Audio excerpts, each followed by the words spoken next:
If you ever needed proof that America has two justice systems, one for the powerful and one for everyone else, let me show you.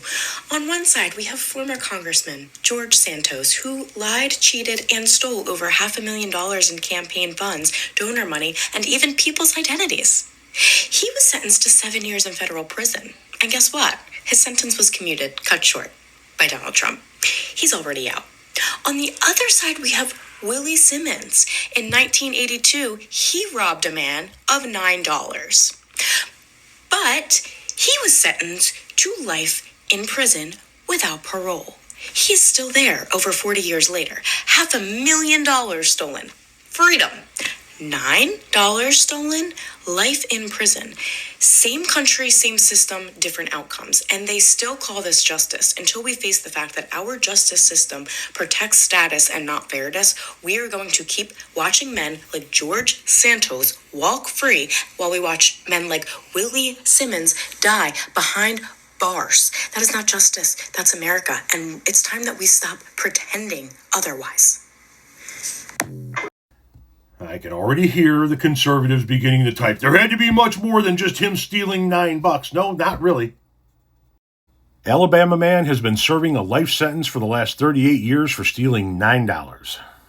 An Alabama man has served 38 years as of the time of this article and counting for a life sentence without eligibility for parole due to a robbery he committed in 1982 at the age of 25.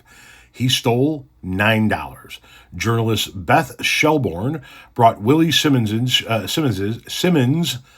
shocking and unconscionable story to Twitter on Saturday in a thread that has since gone viral. According to Shelbourne, Simmons, who had 3 prior nonviolent convictions, was prosecuted under Alabama's controversial habitual offender law, with the court deciding that he should be imprisoned for life.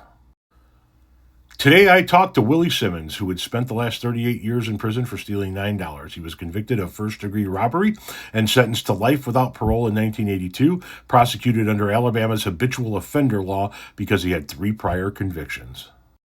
Simmons told Shelbourne that when he committed the crime that resulted in his life sentence, he was high on drugs and only looking to secure his next fix. He wrestled a man to the ground and took the man's wallet, which had $9 in it. He was arrested a few blocks away.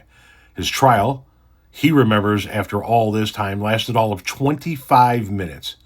His appointed attorney didn't bother to call forth any witnesses. No plea deal was offered. They kept saying, we'll do our best to keep you off the streets for good, Simmons told Shelbourne.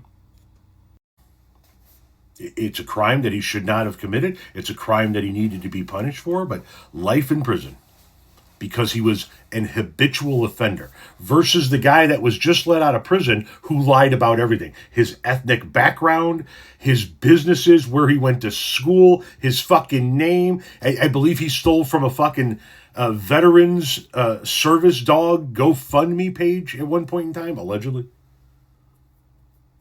You want to talk about habitual offender?